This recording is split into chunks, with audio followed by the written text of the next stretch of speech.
Hello everybody and welcome to this video with myself and Mr. Simon Bates. Hello. And we are here to look at the gorgeous new Windcraft WSS200 models. So we've done a range of videos about these new models. There's an alto, a tenor, and these are the sopranos. There are 3 different model finishes. We've got this kind of vintage ambery look, and we've got the black with gold keys, and then there's a classic lacquered standard gold lacquer look as well. So there's no difference in the actual models other than the finish, which won't make any major difference to the sound, unlike an unlacquered or something like that. Anyway, before we get into the specs and maybe some of the background, Simon, if you want to give us a little play, and then we'll talk about that a bit further.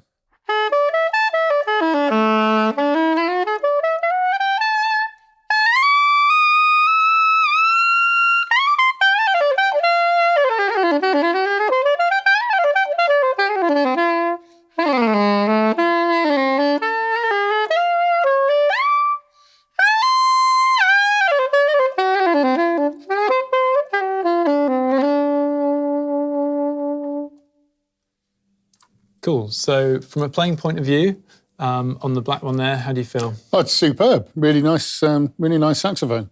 Yeah, it's for a soprano. It's incredibly stable. It's got the high G as we heard, and you know, to be perfectly frank, sometimes I find it difficult to get up to a high G. With this, it's clear as a bell, and then I tried down to a low B flat, absolutely 100% bang on. Intonation really good, so very, very impressed with these, yeah. Cool. Price-wise, they come in at a really attractive budget as well, and we've worked really hard to get them into that price point. Now, what that means is we've had to kind of sacrifice a couple of things, basically, but mostly aesthetics, i.e. hand engraving, you know, and bells and whistles and stones and big things and all the rest of it. We've kind of said, look, we just want to get the absolute best saxophone we can at that price to put it into people's hands. Because soprano especially, it's a second or third instrument, isn't it? Let's be frank. And spending 3,000 or 4,000 on a soprano is a little bit of a luxury. Well, perhaps, but you've still got pro features like obviously your brass thumb rest and thumb rest. Brass thumb rests. Yeah, you know, as I say, it feels like a saxophone which you'd pay at least double for. Yeah. Yeah. We think they really perform impressed. really well. We're really impressed with the sopranos, especially in the range. They do come with 2 necks, so the straight neck, which Simon's got here on the black one, and then the curved neck, which I've got here on the amber finish. So maybe we'll talk a little bit about that after, but do you want to just give this one a little try and we can hear the difference? As we say, from an actual model point of view, there isn't any difference in the spec, it's just the aesthetics. But it's interesting to have both the curved and the straight because it gives you, the player, an option from the point of view of resistance, and actually it does tweak the tuning a little bit as well, so it can depend on the mouthpiece, and curved or straight will give you a slightly different tuning scale. But if we just pop over, Simon, you want to give us a little hoot on this?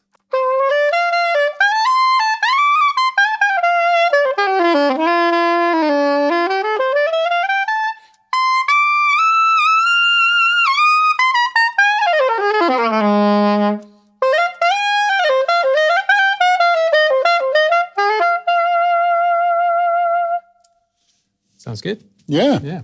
So you actually use the curved neck, don't you? So maybe tell people why that's a useful thing to have and what it means, why you choose to use it. For me, it just makes it a little more comfortable to play. That tiny little angle just means you don't have to hold it quite as high. The modern sopranos are a little bit heavier than the traditional sopranos as well.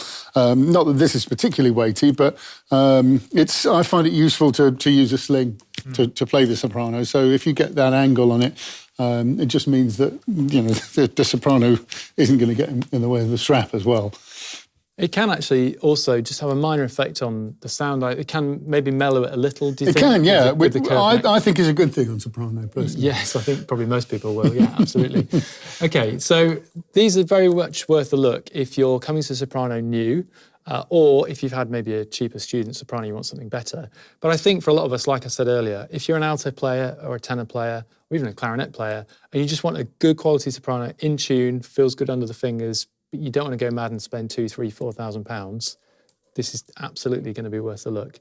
But yeah, maybe let's give us a little bit more, Simon, just to play us out. And if there's any other thoughts from your end. Yeah, well, quite honestly, even if you're considering a top-end soprano, check these out, because actually it feels like an instrument, as I say, 2 to 3 times the price. So, there's there'd be no shame or embarrassment in picking one of these up. It's going to play exactly how you expect it to do, going to be nicely in tune and give you a great response. So, cool. Yeah, great. Good instrument.